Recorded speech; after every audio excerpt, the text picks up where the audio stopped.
Bonsoir à tous et à toutes. Merci de nous rester toujours fidèles. Vous êtes à Sportbox, le rendez-vous du donner et du recevoir sur la RTB. Ce soir, il est question d'échanger sur l'organisation, l'administration, la production technique du championnat de football dit de l'élite, l'arbitrage et la vie même de nos clubs. Bref, comment rendre cette compétition nationale plus compétitive, pour ne pas répéter, et attrayante. Ne dit-on pas que le championnat est le baromètre du foot national? Bon an, mal an, le foot occupe toujours le haut du pavé de l'actualité sportive. Cette balle ronde, capricieuse, insaisissable comme la fortune et symbole tout de même du jeu conquis. Voilà donc une discipline qui a conquis tout l'univers et qui ne cesse de retenir l'attention de vous et nous, chers téléspectateurs. Le temps n'est plus donc à l'empirisme, mais au pragmatisme. Nous l'avons toujours dit et nous le dirons ce soir, l'avenir du foot dans un pays passe toujours par l'avenir des clubs. L'édition 2015-2016 du Foot est en route depuis quelque temps. Elle dispute ce week-end la 10e journée. De quoi souffre le championnat national de football de 2-1? Nous en saurons davantage au cours des échanges avec nos invités, dire un échantillon d'acteurs, car vous conviendrez avec nous qu'il nous est difficile de réunir sur ce plateau toute la famille du football national. Cela dit donc, nos invités sont bien sûr sur ce plateau. On commence donc par Kassoum Ouedraogo Zico. Il est le promoteur de COSAF. Zico, bonsoir. Bonsoir, Victor. Alors, il y a M. Ousmane Sawadogo, le directeur technique national de la Fédération burkinabé de football. M. Sawadogo, bonsoir. Bonsoir, monsieur. Et M. bien sûr Abdoul Karim Ouedraogo, il est le secrétaire exécutif adjoint du département compétition de la Ligue professionnelle de football. Bonsoir Abdoul. Bonsoir. Et puis Moustapha Debtounda, c'est le président de l'étoile filante de Ouagadougou. À noter que le président de la commission centrale des arbitres, M. David Yamego, nous rejoindra un peu plus tard pour la partie arbitrage. Et puis à noter que la Soignenega conviée n'a pas répondu favorablement à notre invitation. Cela dit, nous allons donc aborder la partie, en tout cas, qui concerne les organisateurs et bien sûr les clubs. Alors, Monsieur Abdoul Karim Ouedraogo, vous représentez la Ligue professionnelle de football, cheville ouvrière de ce championnat qui est en cours. Alors, c'est vrai, la compétition est à sa 10e journée. Peut-on parler du bilan? Quel bilan vous pouvez faire après 9 journées de compétition, même s'il y a eu un match avancé ce soir? Merci beaucoup de nous donner l'opportunité de parler de football et des activités de la Fédération de football. Et je voudrais préciser que le département des compétitions est une commission spécialisée de la Fédération chargée de l'organisation de toutes les activités de football au niveau national. Et dans ce département de compétition, il y a la Ligue de football professionnel qui s'occupe du football de catégorie de première division et de deuxième division. Il y a la Ligue de football amateur qui s'occupe de la 3e division et du football féminin. Et il y a la Ligue de football de jeunes qui s'occupe des championnats de catégorie U15, U17 et U20. Moi, c'est vraiment un département... Oui, c'est un département qui est assez structuré, qui porte en tout cas la charpente du football national. Contrairement au temps passé où il n'y avait pas le département de compétition, on avait la Ligue nationale qui s'occupait elle seule de toutes les compétitions. Du fait qu'elle est obligée de terminer les compétitions d'élite avant de s'occuper des autres compétitions, nous avons les autorités du football national, notamment la Fédération burkinabé de football, a estimé qu'il fallait privilégier et mettre au même niveau toutes les compétitions pour donner à toutes les catégories la chance de faire une compétition de longue durée pour avoir bien sûr de la compétition et puis créer de l'émulation et de la compétition pour nos différentes catégories. Et pour ce qui concerne maintenant le championnat de première division de cette année. Et je peux dire que nous sommes satisfaits de l'organisation parce qu'on a pu dérouler la compétition jusqu'à la 9e journée sans accroc. Et il y a eu, bien sûr, compte tenu de l'actualité nationale, des journées qui ont été reportées. Mais je peux dire que dans l'ensemble, le championnat se déroule assez bien. Oui, c'est vrai, il n'y a pas en tout cas de match reporté pour diverses raisons, à part ce que vous venez de dire. Alors, vous pensez que, on le dit, hein, la qualité d'un championnat se mesure par la rigueur dans l'élaboration du calendrier. Je crois qu'il y a quelques jours de cela, j'entendais l'entraîneur, je crois, de la GEB, de Pau, qui est passé par Diebogo pour aller à Bourg-du-Lasso, qui est revenu jouer. Alors, quelles ont été les difficultés dans l'élaboration de ce calendrier pour éviter certains longs déplacements quand même? Ok, vous savez que le calendrier du championnat national est établi bien avant qu'il ne soit adopté par l'Assemblée générale de la Fédération burkinabé de football. Et vous savez que chaque fois, on fait un projet de calendrier qu'on soumet à tous les acteurs, notamment les responsables des clubs, et toutes les structures qui prennent part à la compétition, pour que chaque acteur regarde d'abord dans les projets de programme, est-ce que la façon dont c'est structuré là, ça ne lui pose pas de problèmes spécifiques. Et si il y a d'aventure, un club exprime par exemple une préoccupation par rapport à un problème spécifique, on essaie de voir comment on peut modifier le programme général sans bien sûr perturber. Parce que vous savez qu'avec le nombre d'équipes qu'on a à Ouaga et à Bobo, il y a des journées où on est obligé de faire des matchs avancés.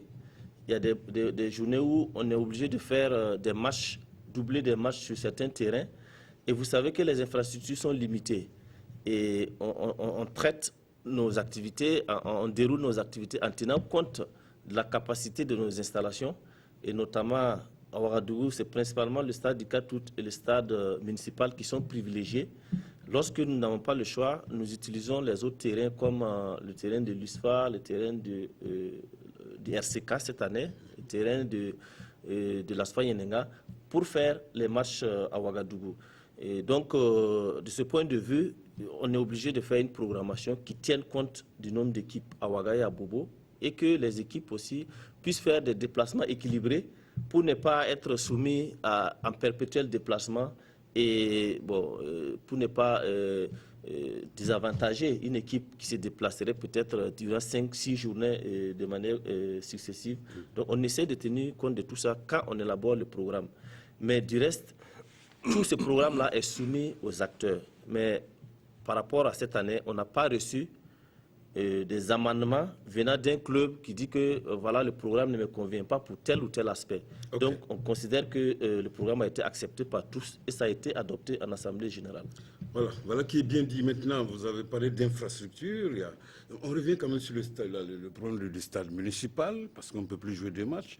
Problème d'éclairage, on en a parlé, ça vaut 2 ans maintenant. Alors, est-ce que l'éclairage du stade municipal coûte des milliards? Merci pour la question. Vous savez, ça revient toujours. Vous savez que la fédération de football n'est pas propriétaire du stade municipal. Le stade municipal, Youssouf Joseph Konombo, comme son nom l'indique, appartient à la municipalité.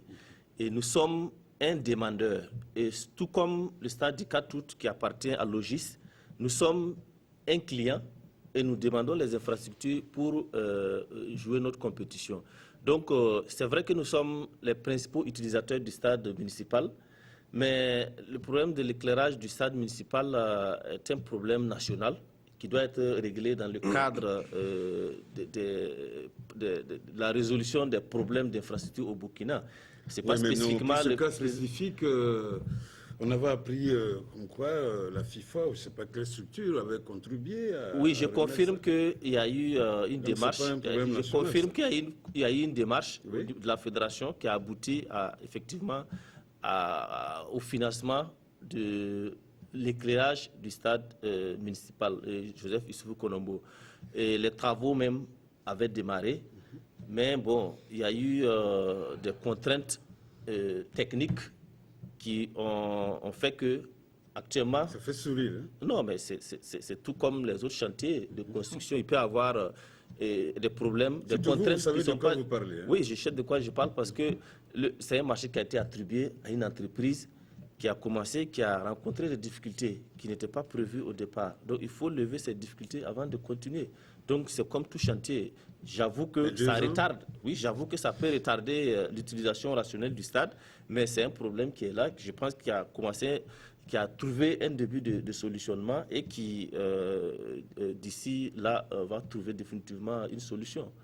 On espère bien. Vous êtes toujours, vous avez expliqué un peu la structure qui organise tout ça. Bon, mais moi je parle de ligue professionnelle de football. Alors, est-ce que avant le début du championnat, on peut dire que les comptes sont bons pour que les clubs donnent le meilleur d'eux-mêmes? Est-ce que vous me comprenez? Les comptes sont bons. Vous voulez parler de la subvention? Oui. Et on ne démarre pas le championnat national sans libérer la subvention aux clubs. Et je pense que les présidents des clubs qui sont sur le plateau... Vous nous rappelez les montants? Le montant de la subvention cette année a été monté à 10 millions. Et à la première tranche qu'on donne... Vous confirmez ou vous hésitez sur le montant? Bon, de toute façon, comme les responsables du club... Les responsables du club ont reçu l'argent, ils pourront confirmer combien ils ont reçu. Vraiment, merci. On a souhaité ouvrir ce débat par, bien sûr, la cheville ouvrière dans l'organisation du championnat national de football. Alors, sur ce plateau, nous avons tenu, en tout cas, inviter Kassim Ouedraogo Zico de COSAF, si je peux le dire ainsi. COSAF qui a démarré ce championnat tambour, en tout cas battant. Alors, Zico, le championnat 2015-2016, on a vu une équipe pimpante de COSAF qui était aux commandes et qui n'est pas aussi mal classée, même si après on a senti quand même un relâchement. Alors le championnat Zico pour COSAF, ça a bien démarré, ça se passe bien. Merci, Victorien. Bon, il faut dire que quand même, on a bien commencé le championnat. Et par rapport aux autres années, on est mieux classé. C'est vrai que les jeunes progressent au fil des années. Et notre jeu aussi progresse. Et parfois, on a des failles, c'est tout à fait normal, c'est une jeune équipe. Mais on est satisfait parce que notre objectif d'abord, c'était de faire connaître déjà COSAF. Je pense que les jeunes et les encadrés font bien la publicité actuellement. Et peut-être que les résultats que les gens attendent de nous vont suivre au fur et à mesure. Ouais, je rappelle qu'en match avancé de la 10e journée, joué cet après-midi même, que Santos a battu COSAF 2-1, vous l'avez dit tout à l'heure. 3-1. 3-1, voilà. 3-1, vous l'avez dit, vous l'avez reconnu tout à l'heure, avant de notre C'est mérité, c'est mérité. Vous avez dit que c'était une victoire méritée pour Santos, qui la fois dernière a battu l'ASFA Yenega. Félicitations à Santos. Alors, Monsieur le Président de l'État national de Ouagadougou, je crois que le foot est 5e, après 9 journées. En tout cas, les fois titubés au début de ce championnat. Merci, Monsieur Victorien. Effectivement, nous sommes 5e avec un match en retard. Je confirme qu'on a titubé au début, mais je pense qu'avec les journées à venir, nous allons nous stabiliser pour occuper notre place, qui est, vous le connaissez, vous la connaissez, qui est la place de leader. Alors, nous allons tendre vers, en tout cas, les deux premiers du championnat. C'est sur le terrain que ça se passe, Président. Vous verrez. Alors, les fois est la première à limoger l'entraîneur.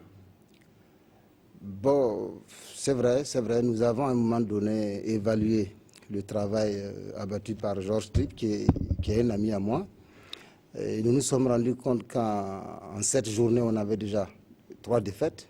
Nous avions déjà à un moment donné tenu une réunion où nous l'avons interpellé par rapport à ces résultats.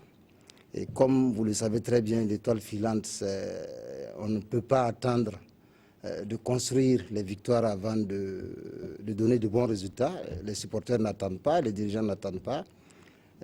C'est une équipe où il y a trop d'exigences. Donc à un moment donné, on a été obligé de remplacer M. Georges Tripp. Et après lui, ça va? Oui, après lui, c'est M. Salif Sanou qui était entraîneur adjoint qui gère l'équipe pour le moment, avec un objectif pour être évalué d'ici le mercato.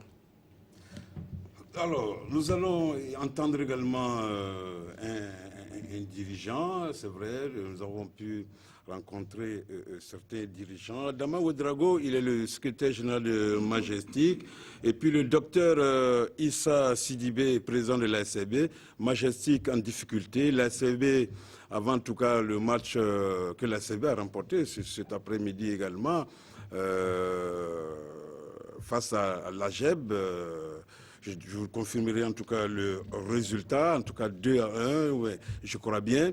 Alors, on va écouter ces responsables de Majestic et de l'ASLB nous parler en tout cas de leur participation à ce championnat national. Je n'ai pas été informé de cela en ce qui concerne Majestic. Aucun courrier ne nous a été signifié dans ce sens.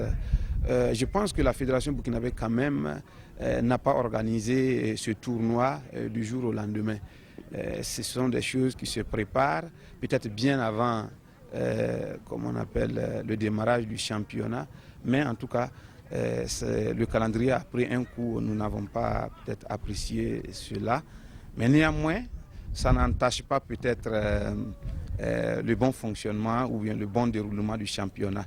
Donc nous pensons qu'en ce qui concerne le calendrier et l'organisation, nous n'avons pas trop de critiques négatives à faire à ce niveau-là. Depuis la saison dernière, moi je pense qu'il y a eu une évolution très positive. Si on regarde les résultats de la saison dernière, les équipes de tête comme de queue étaient au coude à coude. Cela veut dire que quand même le niveau a été, si elle n'est pas rehaussé, il est équilibré. C'est ça qu'il faut voir. C'est-à-dire qu'il n'y a pas grand écart entre les différents clubs. Les clubs qui étaient dits les plus privilégiés sont aussi titillés, qui sont remis en cause. Et ça veut dire que tout le monde doit travailler pour avoir des résultats. Et pour ça, moi, je crois que c'est un bon qualitatif. Voilà, la CV dernière. Je l'ai dit, la CV a battu cet après-midi la GEP 2-1.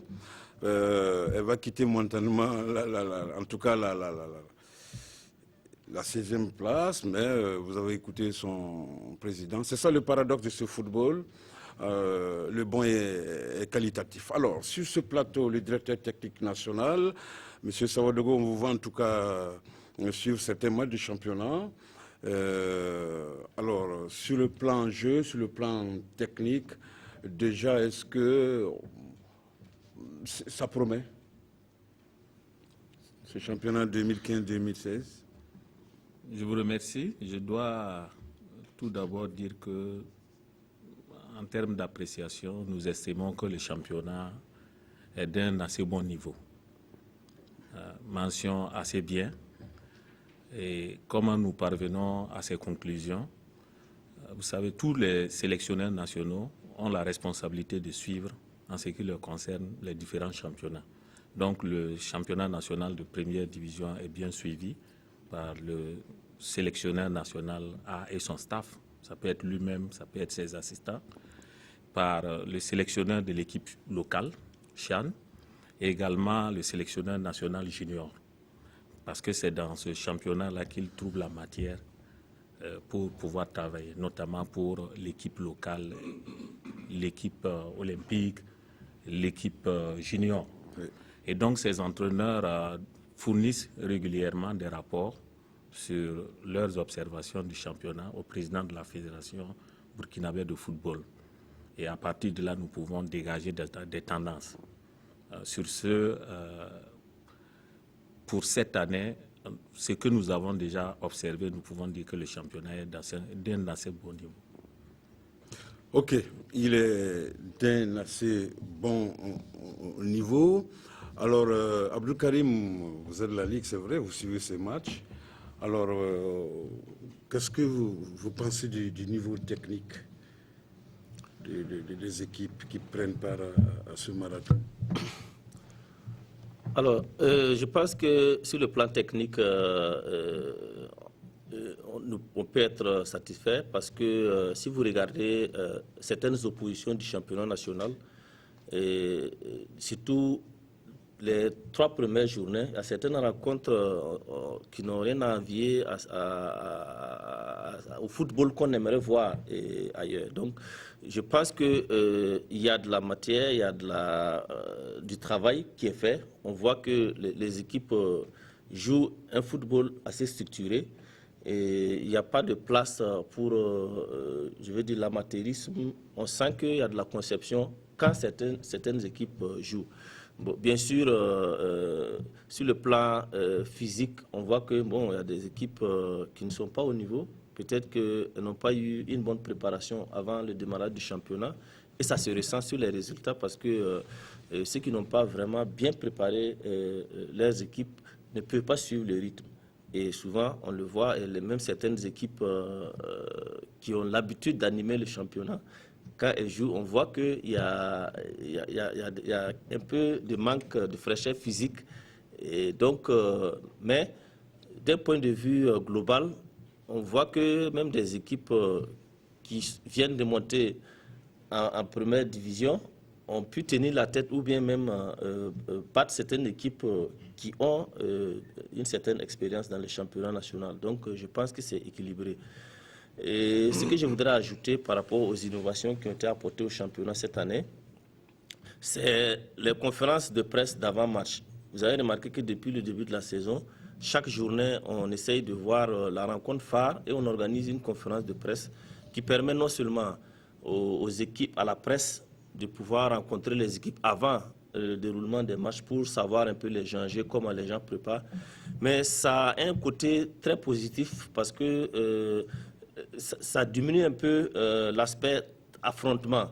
Quand les capitaines et les entraîneurs se rencontrent sur un plateau pour donner leur stratégie, discuter, quand ils vont se rencontrer sur le terrain, bon, on sent qu'il y a plus... Vous pensez que ça a apporté quelque chose? Oui, ça apporte quelque chose parce que sur souvent l'engagement... Au niveau du jeu? Oui, quand les gens sont trop engagés, souvent bon, on voit des matchs qui sont décousus, chacun veut gagner coûte que coûte et puis bon, ça complique la tâche même. Bravo pour l'innovation. Oui. Alors, COSAF, on l'a dit tout à l'heure, était en tout cas inattaquable, si je peux m'exprimer ainsi, a même commandé ce peloton. Alors, d'aucuns pensent que c'est parce que l'ASFA et les faux peine et que voilà un poussé qui s'amuse avec les grands. Ça, c'est bien dit ça. Vous savez, merci. Vous savez que bon, notre football là, la différence n'est pas assez grande entre les grandes équipes. Si vous regardez la progression des jeunes par rapport à ceux qui ont plus d'expérience, c'est presque le même niveau, quoi. Parfois, ça se joue à un coup de dé, là où il y a l'expérience qui prend parfois le dessus. Sinon, je pense qu'on n'a pas à avoir peur à des équipes maintenant parce que quand même, ça fait la 3e année qu'ils jouent en première division. Et ils sont maintenant habitués. Maintenant, c'est se renforcer physiquement et puis tactiquement. Et comme par exemple ce soir, le but qu'on prend, c'est le 3e but qu'on prend, c'est pas possible. On va pour tirer un corner et que tout le monde va et personne ne vient parce qu'ils jouent à ça 2 et à personne. Et quand ils arrivent, c'est trop tard. La frappe est déjà partie. Tout ça, ce sont des petits trucs qu'on peut corriger au fur et à mesure avec les jeunes. Sinon, il faut dire que quand même, sur le plan physique, on a progressé. Sur le plan technique, on a progressé, tactique. Maintenant, c'est l'expérience qu'il faut accumuler. Ce sont les matchs qui amènent l'expérience. Et sans mentir, je ne vois pas beaucoup de différence avec les autres joueurs. Je ne vois pas, c'est presque le même niveau. Hein. Mais maintenant, les équipes progressent, comme le DTN qui disait tout à l'heure que c'est équilibré. Et puis, le collègue président de l'ASFP qui disait tout à l'heure et que les petites équipes qui arrivent à titiller maintenant les grandes équipes, c'est comme pendant les CAN. Les CAN, tous les pays ont progressé aussi, il n'y a plus de petites équipes. Donc je pense que tout le monde sait s'accorder pour travailler et puis progresser, c'est tout à fait normal. Merci Zico. DTN, écoutez les uns les autres, on dit tout est rose. Il n'y a pas de déchets dans ce championnat-là quand même? Non, moi je disais que le championnat est d'un assez bon niveau. J'ai dit mention assez bien, je n'ai pas dit bien, je n'ai pas dit très bien non plus. C'est pour dire qu'il y a encore des lacunes, ça c'est évident. Les matchs comme mes amis l'ont si bien dit, les matchs n'ont pas le même niveau. Vous pouvez assister le samedi à un excellent match et le dimanche, vous avez un match de niveau vraiment insuffisant et juste après, en deuxième heure, vous avez un match de niveau moyen. Donc, quand je parle d'un assez bon niveau, c'est un niveau d'ensemble. Sinon, il y a des insuffisances, il y a des lacunes. Il y a vraiment des matchs qui, permettez-moi l'expression, laissent à désirer. Alors, mais cela se comprend comme Abdul Karim a essayé de le dire. Ça dépend du parcours des différentes équipes en termes de préparation de la saison, en termes de qualité et quantité au sein de l'effectif. Vous savez qu'il y a des équipes, après 3 blessés, il ne reste plus tellement grand-chose. Il y a des équipes qu'on a retrouvées comme ça dans le championnat. Lorsqu'il manque 3 leaders, le fond de jeu même a disparu. Et on dégage maintenant les ballons, on cherche à limiter les dégâts, on n'arrive plus à combiner. Donc nous avons observé tout ça dans le championnat. Ceci dit, il y a des lacunes, et vraiment il y a des lacunes. Et si nous arrivons à combler ces lacunes-là, on pourra avoir peut-être mention bien ou même très bien. Est-ce que la fédération a un droit de regard sur le recrutement des entraîneurs? Non, je dois dire que l'Assemblée générale de la Fédération burkinabé de football a adopté le 17 mai 2014 les statuts de l'entraîneur au Burkina Faso. Et l'adoption a été réalisée avec un moratoire de 2 ans. Les clubs qui l'ont adopté, les différentes instances qui l'ont adopté, ont souhaité une période transitoire de 2 ans afin de permettre aux uns et aux autres de se conformer aux dispositions assez contraignantes contenues dans ces statuts-là. Et je pense qu'une fois que ces statuts-là seront mis en œuvre, alors beaucoup de choses vont changer. Ça, je peux le dire, c'est peut-être une révélation si je vous dis qu'actuellement, nous avons constaté que seulement 50% des entraîneurs pourraient continuer à officier en première division si les statuts étaient mis en œuvre. C'est dire que sur les 16 équipes, nous avons la moitié des entraîneurs qui ne devraient pas officier. Alors, donc... et malgré tout le niveau, vous l'avez dit, le niveau est bon. Non, j'ai dit assez bien. Assez bien. Je pense que j'insiste bien. Bon. Assez bien, oui. C'est juste en dessous de bien. Voilà. Et justement, ces statuts de l'entraîneur, nous pensons, vont, avec la mise en œuvre, vont réellement contribuer à révolutionner le football. Parce que quand vous avez la moitié des entraîneurs du championnat qui ne méritent pas d'entraîner, c'est difficile de rêver d'un excellent niveau. Voilà. OK. Donc, avant de passer à autre chose, rapidement, Abdoul, alors, les bourses, les fameuses bourses, est-ce qu'elles ont été reconduites? C'est vrai que vous n'êtes pas du ministère des Sports, mais... Oui, en 30 secondes, oui. Je peux vous dire que les bourses sont reconduites, mais bon, c'est le mécanisme de mise en œuvre. Vous savez, avec la transition des autorités au niveau du ministère des Sports, il faudrait attendre que les structures se mettent en place pour qu'on puisse... L'administration est une continuité? C'est une continuité. En tout cas, les bourses sont là cette année. Merci Abdoul Karim Ouedraogo du département compétition de la fédération. C'est comme ça on va l'appeler maintenant. Alors, il est peut-être exagéré de dire que l'autre plaie béante en ce début du Fast-Foot 2015-2016 est l'arbitrage. La plus forte odeur nous est venue surtout du stade municipal de Waïguia où des arbitres ont passé de sale temps pendant le match UZI-RCK de la 6e journée. Je n'en dirai pas plus. Pour en parler, le président de la Commission centrale des arbitres, la FVF, va nous rejoindre tout à l'heure. Mais avant, quelques réactions quand même sur ce problème d'arbitrage. Alors, Kassoum Ouedraogo Zico, on se rappelle, président de COSAF, elle n'était pas allé du dos de la cuillère pour crier au scandale. Alors, on écoute Kassoum Ouedraogo Zico. Moi, je le reproche qu'il n'a pas bien tenu son match. Son match est médiocre. On n'a qu'à arrêter. On n'est pas mauvais perdant. Nous, on connaît notre place. Nous, on sait qu'on ne peut pas être champion. Mais nous, on a vite les points. Nous, on connaît le plan. Mais quand on nous gagne, honnêtement, moi, je suis fier de mes petits. Sincèrement, fier de mon équipe. Mais seulement, je dis seulement, les arbitres n'ont qu'à faire nous accompagner. C'est un arbitre qui fait qu'un match devient beau. Le même arbitre a toujours arbitré nos matchs comme ça. Et vous allez voir, je me plains, non. La semaine prochaine, on va le mettre pour qu'il arbitre nos matchs. Si le match se dégrade brusquement, c'est l'arbitre principal qui est le plus vu. Ce qui veut dire que les arbitres ont une grande responsabilité. Et la question que nous on se pose des fois, est-ce que cette responsabilité est vue à la hauteur de son importance? Il y a quelques matchs, bon, vous avez vu par exemple le match à Dédougou contre le Bankui, bon, un autogol qui a été refusé pour question d'hors-jeu. Bon, je pense que ça c'est trop flagrant.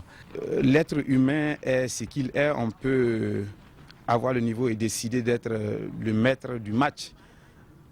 Nous leur dirons tout simplement qu'ils sont les juges du football, ils sont les garants de la pratique du football sur le terrain. Le football, c'est la pratique sur le terrain et ce sont les règles.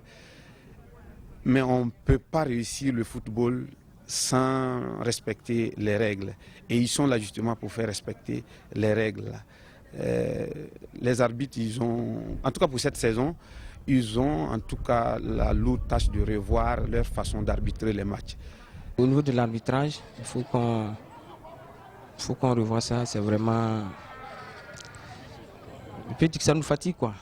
Voilà, il faut retravailler sur ça. Ça se passe plusieurs fois, il faudra que vraiment on essaie de réfléchir à ça.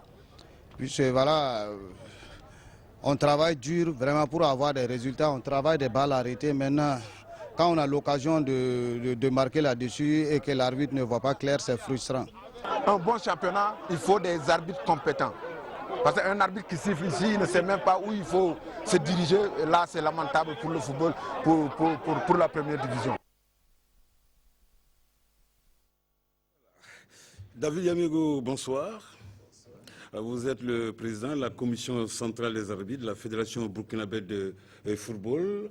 Merci de nous rejoindre sur ce plateau. Je crois que le décor est planté. Alors, David, on ne va pas dire que tout baigne dans l'arbitrage par ces temps qui courent. Je veux dire qu'en rapport avec les images que vous avez présentées, rien ne va du tout. Parce que vous n'avez présenté que ce qui ne va pas. Nous sommes quand le train est en retard, c'est qu'on parle de ça. Nous sommes à 9 journées, 72 matchs. Je ne sais pas combien de matchs en termes de statistiques. Il y a eu des erreurs grossières d'arbitrage qui ont changé les résultats des matchs. Je comprends que les uns et les autres ne sont pas satisfaits. Je comprends également qu'il faut que nous fassions davantage, parce que c'est ça aussi la responsabilité. Et c'est ce que nous tentons de faire à travers des formations, à travers le coaching de proximité, à travers des réunions. C'est un ensemble de choses qu'il faut faire. Mais ce qu'il faut dire, c'est que nous sommes dans un domaine où les acteurs sont véritablement, je ne vais pas dire des amateurs, ce sont des bénévoles qui ne font pas de cette activité une activité de leur vie. Ils ne vivent pas de ça. Et c'est pourquoi il faut saboter les matchs? Ben, je ne sais pas si le terme n'est pas trop fort. Bon, vous m'excuserez du terme, mais je dis que... Parce que je ne vois pas en quoi il y a eu un sabotage dans un match.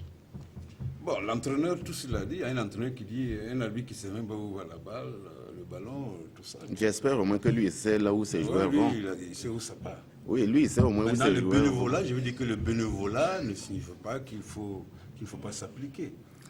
Non, je pense que c'est pas... Le débat n'est pas à ce niveau. Le débat, je pense que la préoccupation, c'est de savoir qu'est-ce qu'il y a et qu'est-ce qu'il faut faire. Oui, mais c'est vous qui avez parlé du fait que ces arbitres, ce n'est pas leur gagne-pain, c'est sur cela. On le sait. Si vous ne voulez pas que j'en parle, je pense que c'est... Non, vous pouvez en parler. Non, ben, je pense qu'on ne peut pas régler les problèmes tels qu'ils se posent sans savoir de quoi il s'agit. OK? Ce que je veux dire, c'est que je constate que les gens ne sont pas satisfaits et qu'il faut faire le travail. Alors tout à l'heure, dans le sujet qu'on a proposé, la réaction de Zico. Zico a dit que voilà, c'est le même arbitre. Finalement, c'est un chargé de mission pour descendre COSAF. Est-ce que, Monsieur le Président de la Commission centrale des arbitres, la programmation, est-ce qu'effectivement, en ce début de championnat, un arbitre peut officier le même match 2 fois? C'est les mêmes joueurs qui font le championnat, c'est les mêmes arbitres qui font le championnat. Il est évident qu'ils vont se rencontrer, il est évident que les mêmes arbitres vont rencontrer les mêmes équipes. Oui. Ce n'est pas possible. Nous avons sélectionné 44 arbitres pour la D1. Parmi les 44, nous avons environ une dizaine qu'on ne peut pas mettre sur beaucoup de matchs. Alors, les arbitres n'ont pas le même niveau. Okay. Les joueurs n'ont pas le même niveau. Ouais. Et donc, vous ne pouvez pas... La programmation des arbitres, c'est d'abord une sous-commission qui s'en occupe. Et dans cette sous-commission, il y a au moins 6 personnes. Et je préside personnellement cette réunion. Vous pouvez vous asseoir pendant 3 heures pour désigner pour une seule compétition. Parce qu'il faut lire les matchs. Il faut savoir quelles préoccupations il y a eu dans tel match. Il faut évaluer le niveau de ces matchs. Il faut mettre des arbitres en rapport avec le niveau des matchs. Mais vous n'avez pas 50 excellents arbitres. Et donc, du coup, où on fait le championnat avec ce que nous avons, ou bien on attend d'avoir de très bons arbitres avant de démarrer le championnat. Voilà la grosse difficulté. Et ça, comme on le dit, lorsque vous enlevez les 5 meilleurs joueurs dans une équipe, toutes les équipes actuelles, vous n'avez plus le même niveau de jeu. Donc, je pense que ce qu'on demande aux arbitres, c'est un niveau très élevé et qui demande une exigence énorme. Nous y travaillons, mais peut-être que tous ceux qui sont autour de la table, les responsables des clubs, les présidents, sont autant responsables du développement de l'arbitrage. Parce que le football, c'est un tout. Et je me plais à dire souvent que le problème de l'arbitrage, ce n'est pas le problème des arbitres. C'est un problème du football. Donc c'est en réfléchissant ensemble que nous allons trouver les voies et moyens pour arriver à satisfaire le maximum. Il faut dire également que toutes les plaintes ne sont pas des plaintes avérées. Ça aussi le problème. Vous pouvez repasser l'image de Wayuga, il y a bel et bien faute. Mais ça n'a pas empêché que le match se casse et qu'on frappe les gens. J'ai dit l'année dernière, nous avons eu 2 ou 3 situations où les matchs se sont arrêtés. Quand nous avons analysé les faits, les arbitres ont eu raison de prendre ces décisions. Donc, je pense que ce que nous avons entendu, je pense, c'est un appel. Nous n'avons pas peur de prendre en compte, si vous voulez, les critiques. Elles sont même la bienvenue. Mais j'ai dit, il faut que nous continuions à travailler et qu'on ait le soutien de tout le monde pour avancer. Ok, merci bien David Yamego, c'est vrai ce que vous dites. Parfois les spectateurs, les supporters se laissent savoir. Il y a souvent les dirigeants aussi qui entraînent les supporters dans ce qu'on a vu.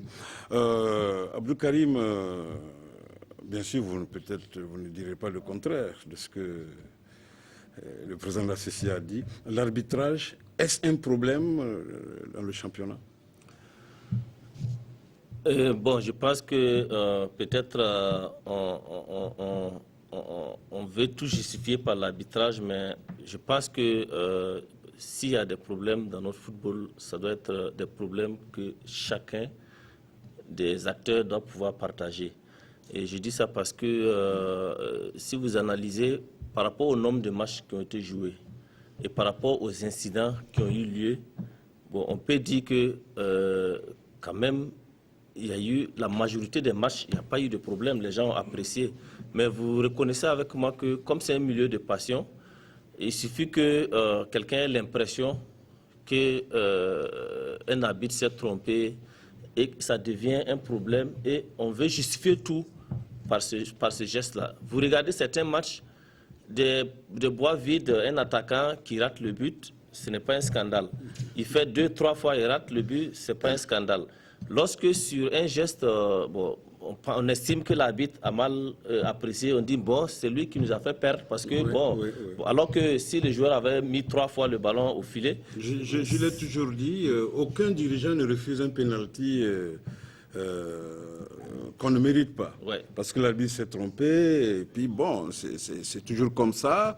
L'arbitrage reste toujours une activité très très difficile. En tout cas, personne ne va accepter voir des images où l'arbitre est pourchassé sur un terrain. Je pense que vraiment, il faut faire souvent profil bas pour accepter ce genre d'image. Oui, je voudrais quand même préciser que il faut que on remette les choses dans leur contexte.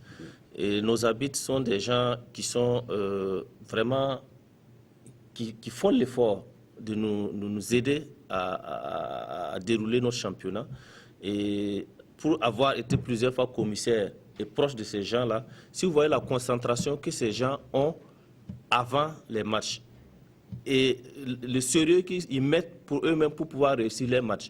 Lorsque un geste qui est déplacé et puis maintenant les gens développent certains comportements. Le contraire nous aurait étonné si ce n'était pas concentré. Maintenant c'est le résultat. Quand ils sont concentrés, bien préparés, maintenant sur le terrain. Je vais préciser certaines choses pour qu'on se comprenne mieux. Voilà, si vous regardez par exemple, on n'est plus par le temps, mais vous savez, nos arbitres sont très, très courageux. Le matériel même qu'ils utilisent, et si on veut comparer par rapport au matériel qui est utilisé sur le plan, par exemple, continental, vous êtes responsable. Je suis responsable, mais notre football évolue avec ses moyens. Oui. Et justement, tout ce qui se passe ici, c'est lié. Mais si l'arbitrage est priorité, vous devez donner les moyens. Les moyens sont donnés et la fédération fait les efforts. Et je peux le président de la commission centrale des arbitres peut le confirmer. Même les drapeaux munis de bip, il y a un échantillon qui est déjà en circulation au niveau du championnat et certains arbitres les utilisent. Donc c'est pour dire que oui, parce qu'on n'a pas assez pour doter à tous les arbitres et tous les arbitres n'ont pas le niveau pour pouvoir utiliser. Donc tous les matchs ne sont pas importants. Non, c'est pas que le match n'est pas important, mais c'est l'arbitre. C'est comme à l'école. Si vous ne pouvez pas comparer un élève de 4e à quelqu'un qui est à l'université, les arbitres passent des grades, ils passent des examens pour évoluer. Et donc, il y a des arbitres de district, il y a des arbitres de ligue, il y a des arbitres fédéraux, des arbitres internationaux. Donc, en fonction de ton niveau, tu utilises les capacités et les moyens que tu as. Et j'espère qu'un jour, on aura assez de moyens pour pouvoir équiper tous nos arbitres de tous les équipements nécessaires pour qu'au moins ils soient plus performants.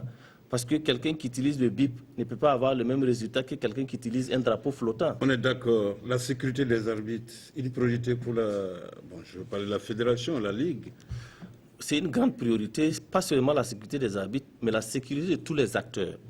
Et il n'est pas normal que dans le cadre des activités sportives, qui reste tout, avant tout, une occasion de divertissement, une occasion de plaisir, que des gens viennent voir un match et ressortent avec des blessures ou bien des égratignures parce que quelqu'un a mal apprécié quelque chose. On doit interdire formellement toute violence sur les stades, pas seulement à l'endroit des arbitres, mais à l'endroit de tous les acteurs. Et c'est pour ça que les règlements sont assez... Aussi, hein. Tout le monde, tous les acteurs qui viennent doivent être protégés sur nos installations sportives. Monsieur Saodogo, directeur technique national, un volet important dans le déroulement même du championnat national de football, l'arbitrage. Alors, quelle lecture vous faites?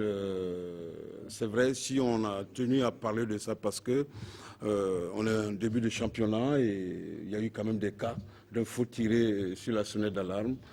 C'est pourquoi nous en parlons. Est-ce qu'il faut attendre la fin du championnat pour dire quoi que c'est ça? Donc, il faut qu'on avance. Oui, c'est vrai. À entendre tous les intervenants, quand on fait le point, on ne peut pas nier qu'il y a problème, puisque ce sont les acteurs du football qui en parlent, qui posent le problème. Donc, il faut reconnaître qu'il y a problème et puis chercher les causes, et ensuite les solutions, comme le président de la CCA l'a dit. Il a bien dit qu'en première division, il travaille avec 44 arbitres et que même tous les arbitres ne peuvent pas être programmés sur des matchs de première division. Vous voyez que les effectifs sont vraiment faibles. Et tout ce qui se passe autour de l'arbitrage n'est pas de nature à encourager ceux qui voudraient s'engager dans ce domaine. Au niveau des entraîneurs, je peux dire que sur les 2 saisons, nous avons pu recruter plus de 200 entraîneurs. Je ne crois pas que ce soit le cas au niveau de l'arbitrage.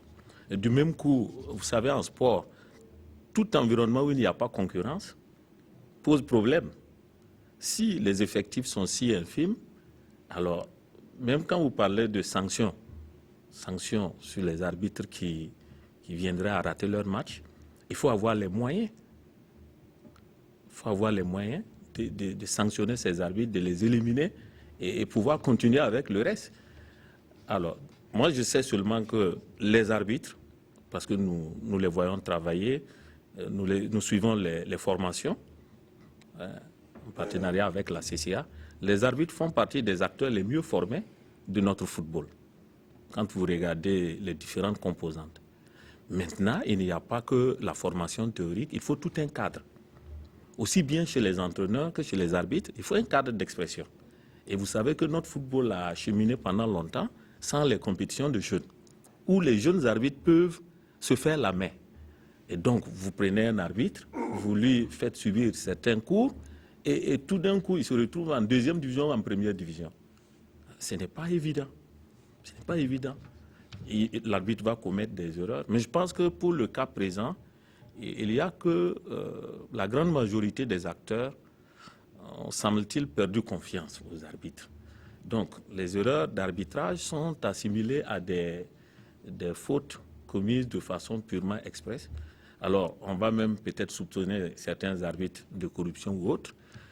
Et peut-être que si on analysait à tête reposée, on pourrait comprendre que dans certains cas, il s'agit de fautes d'arbitrage. Il y a aussi, j'ai observé, des problèmes de communication autour des faits d'arbitrage à problème, qui posent problème. Pour le cas de Wayugia, par exemple, j'ai ouï dire qu'il fallait que l'arbitre, compte tenu du fait qu'on était dans les arrêts de jeu, il ferme les yeux sur la faute. Bon, je n'y étais pas, je ne spécule pas sur ce qui s'est passé, mais ce raisonnement, par exemple, ne tient pas. L'arbitre, sur un terrain de football, n'a pas seulement la responsabilité de conduire le match à terme, mais sa première responsabilité, c'est de faire respecter les lois du jeu du début jusqu'à la fin du match. Okay. Donc, il y a même un travail à faire pour que le public se mette au diapason. Nous avons vu lors des stages d'entraîneurs que l'arbitrage, les lois de jeu évoluent très vite. Même les entraîneurs n'arrivent pas à bien suivre le rythme. Voilà, et sur certaines images, nous nous rendons compte que l'entraîneur même, il est le premier surpris.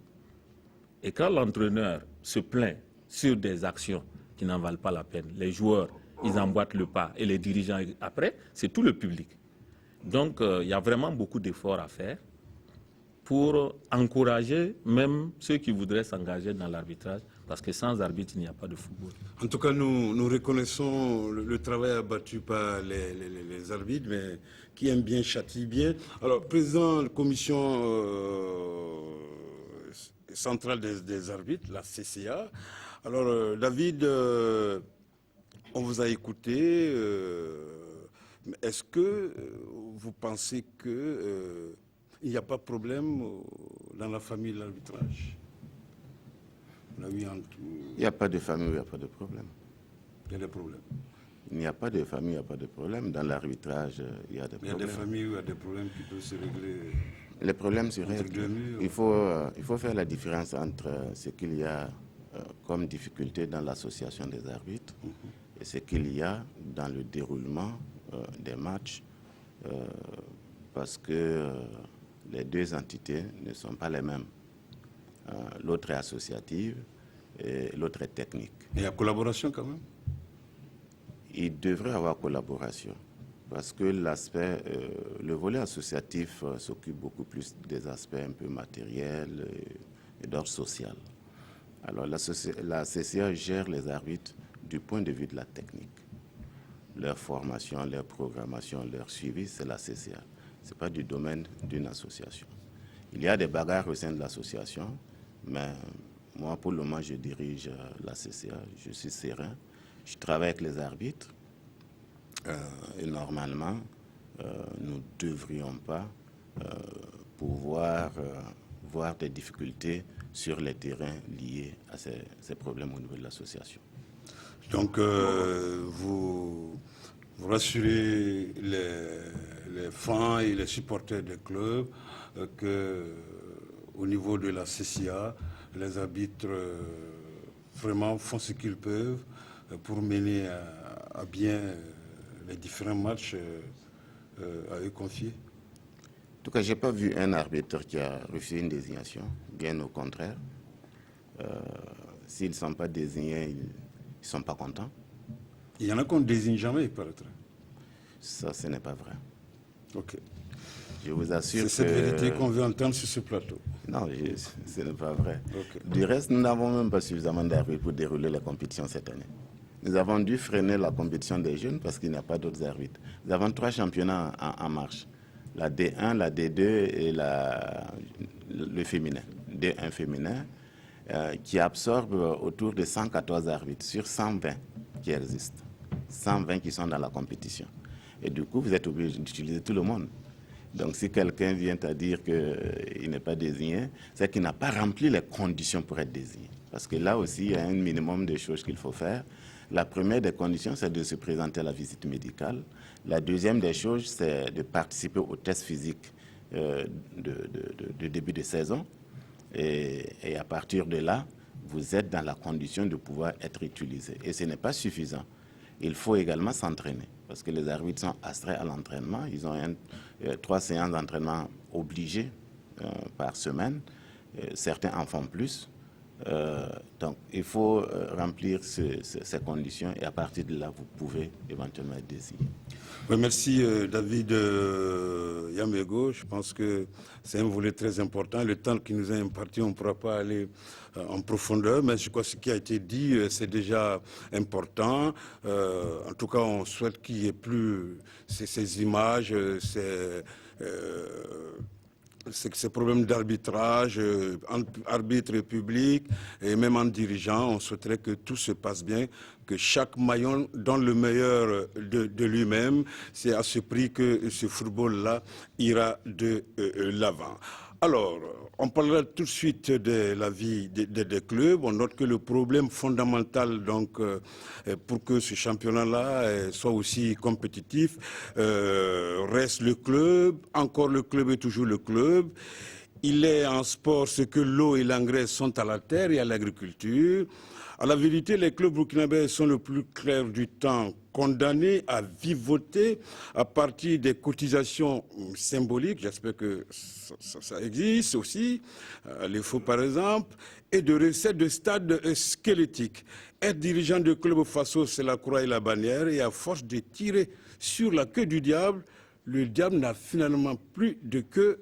Au sein de certains clubs, c'est tout dire sur la précarité que connaissent en ce moment beaucoup de nos clubs de football. Et lorsque le passé n'éclaire plus l'avenir, dit-on, l'esprit marche dans les ténèbres. Bref, à quoi ressemble la fiche de santé de nos clubs? C'est la première partie, c'est la dernière partie de sport foot, de sport boxe de ce soir, alors qu'on me fait de grands gestes. Alors, avant donc de poser une ou deux questions à nos invités ici sur le plateau, nous allons entendre ce que pensent certains dirigeants. Dr Issa Sidibé, il est le président de l'ASFB, et puis Adama Ouedraogo, le LG de Majestic, parle en tout cas de la vie de leur club. Et on ne s'attendait pas à cette situation lorsqu'on commençait le championnat, parce que nous avons pris beaucoup de dispositions pour pouvoir, et pour le recrutement, que ce soit du coach technique, que ce soit des joueurs. Nous sommes pris assez tôt. Nous avons commencé aussi les entraînements assez tôt. Et quand on regarde la qualité du jeu, bon, on est un peu content, mais ce n'est pas le jeu qu'on note, c'est le nombre de points ou de buts qu'on marque qui est noté. Alors, le résultat vraiment est décevant actuellement. Et bon, on nous laisse espérer qu'on peut relever la pente. C'est cela à quoi nous voulons croire et il faut que cela change le plus vite possible. Les difficultés qu'on peut vivre, c'est la même chose que toutes les équipes, au point de vue financement, au point de vue soutien financiers ou de sponsors. Ça, c'est pour l'ensemble des équipes. Majestic ne se porte pas comme on le souhaite actuellement. Nous prions Dieu que les choses changent favorablement. Où se situe le problème, je ne saurais vous le dire exactement. La question financière ne se pose pas comme une question qui entacherait le fonctionnement du club, ce qui se répercuterait sur les résultats que nous enregistrons actuellement. Non, je ne pense pas que ce soit lié à ça. La gestion administrative est essentiellement assurée par moi-même, Ouedraogo Adama, et l'ensemble des collaborateurs. La gestion financière, hormis la contribution de la Fédération burkinabé de football en termes de subventions, etc., la contribution financière vient d'une seule personne, c'est Jonathan Pitroapa. Nous ne savons pas les raisons qui ont prévalu à cela, mais c'est Jonathan Pitroapa qui prend entièrement en charge la gestion financière du club actuellement. Sur ce plateau, on a à peine 10 minutes pour, en tout cas, parler des problèmes des clubs. C'est important. Je crois que le fait même de poser le problème, c'est aussi encourageant pour vous les dirigeants. On commence par l'étoile filante de Ouagadougou, à l'image de l'Asfa Yelega, qui n'est pas sur ce plateau bien sûr. Alors, c'est la galère au niveau des grands clubs. Alors, président, parlant de l'étoile filante de Ouagadougou, président, regardez-nous droit dans les yeux et puis nous dire que c'est dur à les fausses. C'est difficile. Vous êtes un président qui a le sommeil? Bon, pas comme avant. Pas comme avant. Avant, c'était comment? Pas comme avant parce que nous avions des sympathisants qui nous apportaient beaucoup de soutien. Mais vous convenez avec moi que depuis que nous avons subi les événements des 30 et 31 octobre, les choses ont changé. Plus rien n'est comme avant. Plus rien ne sera comme avant. Plus rien n'est comme avant chez nous. Alors donc nous avons avec notre Assemblée générale tenue le 11 janvier 2015 mis en place une équipe dynamique qui est en train de travailler pour rechercher des sponsors, des soutiens un peu partout pour pouvoir faire vivre le club. Et j'avoue que à la date d'aujourd'hui, nous sommes un peu satisfaits. Nous avons eu des échos favorables face à la CAMEC qui nous soutient. Ah, président, bon. Nous avons Héros qui nous soutient aussi également. C'est vrai. Alors, mais il faut bien que je dise d'où je vais proviennent, m'expliquer demain à la direction, mais il faut que vous... c'est des sponsors pour nous. Non, c'est une bonne nouvelle. Voilà, parce qu'il y a des clubs, on viendra sur certains dirigeants. Alors donc, je dis que ce n'est pas facile, mais avec ces sociétés-là quand même, qui nous soutiennent, nous essayons quand même de faire comme on peut. Il n'y a pas de salaire impayé, prime impayée. Président, dites-nous la vérité. Heureusement, à la date d'aujourd'hui, à l'étoile filante de Ouagadougou, les salaires sont régulièrement payés, les primes de masse sont régulièrement payées. On n'a pas d'arrêt de salaire à ce jour au niveau de l'étoile filante de Ouagadougou. La masse salariale mensuelle s'élève à combien? Nous sommes autour de 7 millions de francs CFA par mois. Ah bon? Ah ouais. C'est quand même la grande équipe du Burkina. Alors, rapidement, Zico. Alors, Zico, est-ce que, tout de suite, on n'a pas le temps, est-ce que vous pensez que les grands dirigeants courent les rues au Burkina? Non, d'abord pour une parenthèse, c'est vrai qu'il dit que c'est la grande équipe, ça restera toujours la grande équipe, l'IFO. C'est vrai qu'on va rigoler, même si l'IFO est en difficulté, c'est tout à fait normal, c'est pas seulement l'IFO. Hein. On rase tous les murs, hein. C'est pas facile de gérer une équipe de football, ça coûte beaucoup d'argent, il faut beaucoup de moyens. C'est vrai que chez nous c'est différent, c'est vrai que je m'occupe de la question financière, c'est vrai, et vu qu'avec l'aide de la fédération et puis du ministère, les subventions, on fait que ça va mieux chez nous. C'est dur, comme le président le dit, il ne faut pas croire que chez tout le monde c'est rose. Si vous regardez, vous demandez aux autres équipes, je suis sûr qu'il y a beaucoup de présidents qui ne dorment pas, il y a beaucoup qui n'arrivent même pas à l'entraînement parce qu'ils ne peuvent pas regarder les joueurs dans les yeux. Bon, Dieu merci qu'on arrive à s'en sortir et que pour qu'il y ait football. S'il n'y a pas football, et cela est difficile aussi pour nos jeunes qui veulent s'exporter. Et je pense aussi que l'organisation pour avoir des sponsors, vous savez déjà que les sponsors sont déjà avalés par la fédération. Mais ce n'est pas tous les sponsors. Oui, mais tous les sponsors, il n'y a pas beaucoup qui mettent, comment on appelle ça encore, la main dans la poche pour pouvoir aider les équipes. Parce qu'il y a peut-être que vous voulez proposer, ça ne vole pas haut. Il faut de la qualité. Je suis d'accord, je suis d'accord. Parce que c'est vrai que les stades sont vides et qu'il n'y a pas beaucoup de monde. Et quand tu veux un sponsor aussi, il faut qu'il y ait beaucoup de monde. Mais est-ce que vous pensez que notre football irait de l'avant tout en on doit compter sur l'État? Non, pas du tout. Moi, je ne parle pas de l'État, je parle de la gestion même pour avoir les sponsors. Et j'aurais voulu que si la fédération pouvait tout faire pour que les matchs se passent à la télé, et comme ce qu'on voit dans les canaux, nous, on allait être contents. C'est pas facile, je sais que c'est pas facile aussi. Oui. Mais je crois que la RTB a pris une partie. Pris la décision sur elle-même.